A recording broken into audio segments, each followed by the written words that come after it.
أعوذ بالله من الشيطان الرجيم. بسم الله الرحمن الرحيم.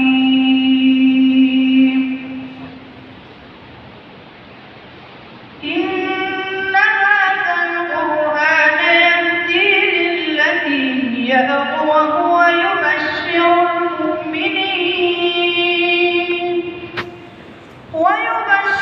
المؤمنين الذين يعملون الصالحات أن لهم أجرا كبيرا، وأن الذين لا يؤمنون بالآخرة أعتدنا لهم عذابا أليما. ويدعو الإنسان بالشر دعاءه بالخير، وكان الإنسان عجولا.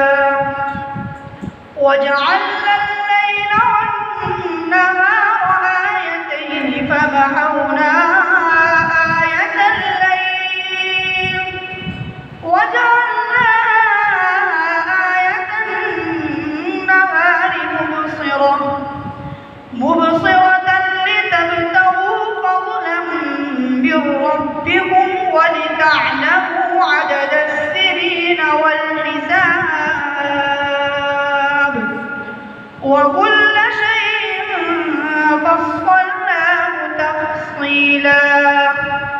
وكل إنسان ألزمناه طائره في عنقه، ونخرج له يوم القيامة كتابا يلقاه منشورا.